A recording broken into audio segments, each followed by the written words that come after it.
వెట్రివేలు మురుగనెక్ అరోహర. ఇవాళ మనం తయారు చేసుకోబోయేటటువంటి ఒక చక్కని అన్నాదరం ఏంటంటేనండి నేతి బీరకాయ పచ్చడి. మా పక్కన నేతి బీరకాయలు దొరకడం చాలా కష్టం అండి, చాలా అరుదుగా దొరుకుతూ ఉంటాయి. నేతి బీరకాయలు విరివిగా దొరికాయి అనుకోండి, మనం అచ్చంగా నేతి బీరకాయతో పచ్చడి చేసుకోవచ్చు. నేతి బీరకాయలు చాలా అరుదుగా దొరుకుతున్నాయి అనుకోండి, అటువంటిప్పుడు దాంతో ఏదైనా విడితం చేస్తూ చేసుకోవచ్చు. ఇవాళ నాకు ఒకే ఒక నేతి బీరకాయ దొరికింది, అది అందరికీ సరిపోదు కనుక నేతి బీరకాయలో పచ్చి టమాటా కలిపి పచ్చడి తయారు చేస్తున్నాను. నేతి బీరకాయలో కూడా చేదు అనేది ఉంటుంది. ఒకవేళ నేతి బీరకాయ చేదుగా ఉందనుకోండి, దాని స్థానంలో మనం వంకాయ కలుపుకోవచ్చు. ఇవాళ ఒకసారి చూస్తాను నేతి బీరకాయ చేదుగా ఉందే ఉంటే చూస్తాను. లేదనుకోండి నేతి బీరకాయ పచ్చి టమాటా కలిపి పచ్చడి చేస్తాను.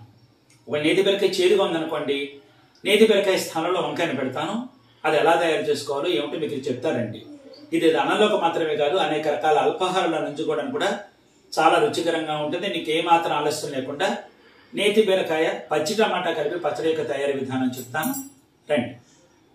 ఈ నేతి బీరకాయ పచ్చి టమాటా కలిపి తయారు చేసుకునేటటువంటి పచ్చడికి కావాల్సిన వస్తు సామాగ్రి ఏంటంటే, ఒక నేతి బీరకాయ, కేజీ పచ్చి టమాటాలండి, ఇప్పుడిప్పుడే పండుబారటం వస్తుంది, కేజీ పచ్చి టమాటాలు, అలాగే కొన్ని పచ్చిమిరపకాయలు, కొత్తిమీర, నూనె. నేను వేరుశనగ నూనె వాడుతున్నానండి. నూనె, ఆవాలు, పచ్చి శనగపప్పు, మినప్పప్పు, ఎండుమిరపకాయలు, ఇంగువ, చింతపండు, ఉప్పు, పసుపు అండి, ఇవే ద్రవ్యాలు. నేను తొక్కలతో సహా చేస్తున్నానండి. మీరు తొక్కలు అనుకుంటే కనుక తొక్కలు తీసేసుకోవచ్చు. నేను తొక్కలతో సహా వేస్తున్నాను. చాలా లేతగా ఉంది, తీయగా ఉందండి, భలా నివనీతంగా ఉంది. ఇది భలే రాజుకుందండి. పాత్ర పెట్టుకుంటున్నాను. మురుగ అరోహరప్ప. కాస్త నూనె వేస్తున్నానండి. కొన్ని ఎండుమిరపకాయలతో పాటు ఈ మాత్రం ఇంగువ. ఇవి వేగిపోయింది, తీసేస్తున్నాను. ఇంగువ, ఎండుమిరపకాయలు వేగిపోయాయి. ఇప్పుడు ఇందులోనే టమాటాలు మగ్గించుకోవడం కోసం బీరకాయలను కాస్త నూనె వేస్తున్నాను. ఇందులో టమాటాలు, నేతి బీరకాయలు, పచ్చిమిరపకాయలు ఇందులో వేసేస్తున్నాను.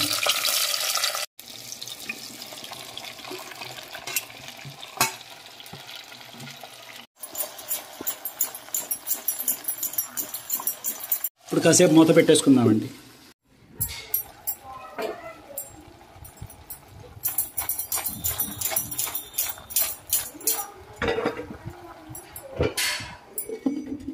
ఒకసారి దీని వాతావరణం చూద్దామండి ఎంతవరకు వచ్చిందో. ఆహా, బ్రహ్మాండంగా 1/2% పైచిలుకు మగ్గిపోయింది అన్నమాట. ఇప్పుడు మనం ఇందులో చింతపండు వేసుకోవాలి. ఈ మాత్రం చింతపండు ఇందులో వేస్తున్నాను. చింతపండు, అలాగే ఉప్పు, అలాగే పసుపు కూడా వేసేస్తాను. ఇదిగో పసుపు వేసేసి కలిపేయడమే. ఇంకా మూత పెట్టేసుకుని పూర్తి శాతం మగ్గించేయడమే. కలిపేశాను కదా, ఇంకా మూత పెట్టేసుకుందాం.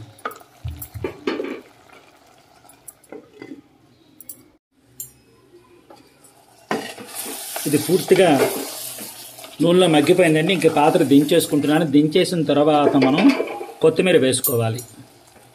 పొయ్యి నుంచి దించేసిన తర్వాత ఇప్పుడు మనం కడిగి శుభ్రం చేసుకునే కొత్తిమీర ఏదైతే ఉందో ఆ కొత్తిమీర అంతా ఇందులో వేసేసుకుందాం. వేసేసుకుని కలిపేసి ఉంచుదామండి. ఇది పూర్తిగా చల్లారిన తర్వాత మనం రుబ్బుకుందాం.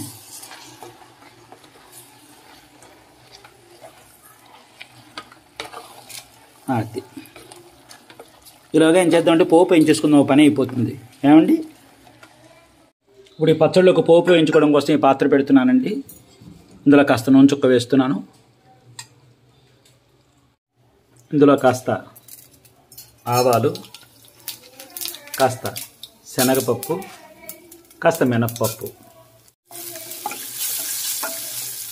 అలాగే కొన్ని ఎండుమిరపకాయలు.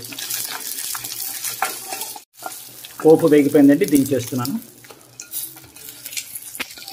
పోపు ఇందులో ఉంటే మాడిపోతుంది, వెంటనే వేరే పాత్రలోకి తీసేసుకుంటున్నాను.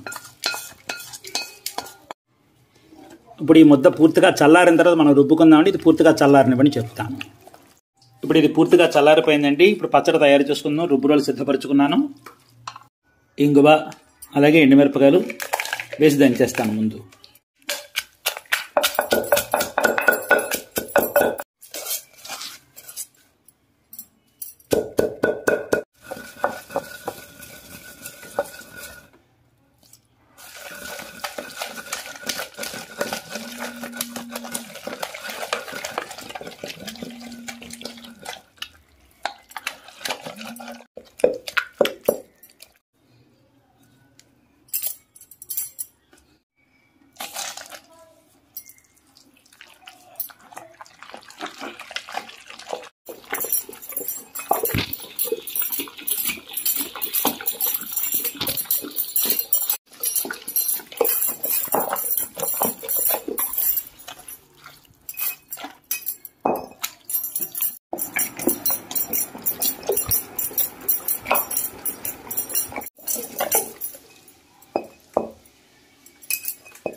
ఇదిగోండి పచ్చడి చూసారు ఎంత చక్కగా నలిగిందో.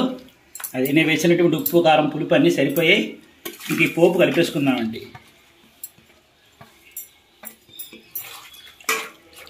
ఈ పచ్చడి తింటున్నప్పుడు ఆ ఎండుమిరపకాయలు లేవండి పంటి కింద పడి ఎంత రుచిగా ఉంటుందో చెప్పలేను, అంత బ్రహ్మాండంగానూ ఉంటుంది.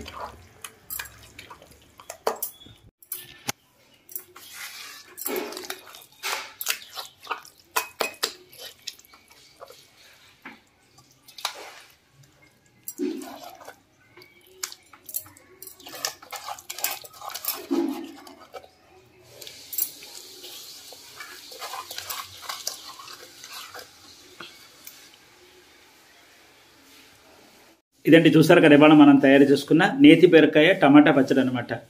నేతి బీరకాయలు అస్తమానం దొరకవు, మనకి కార్తీక మాసంలో దొరుకుతాయి. అందులో మా రాజమండ్రిలో దొరకడం అంటే చాలా కష్టం అన్నమాట. ఎట్టకేలకు నాకు ఒక నేతి బీరకాయ దొరికింది కనుక ఆ నేతి బీరకాయతో, ఈ కార్తీక మాసంలో దొరికినటువంటి నేతి బీరకాయతో పచ్చి టమాటాలు కలిపి ఈ విధంగా పచ్చడి తయారు చేస్తాను. ఇది అన్నంలోకి మాత్రమే కాదండి, ఇడ్లీలు, గారెలు, దోశలు, ఊతప్పాలు, మినపరొట్లు, గిన్నె రొట్టెల్లోకి, ఉప్పుడు పిండిల్లో కూడా భలే అక్కడికి వస్తుందండి. రాగి సంకటిలో కూడా చాలా రుచికరంగా ఉంటుంది.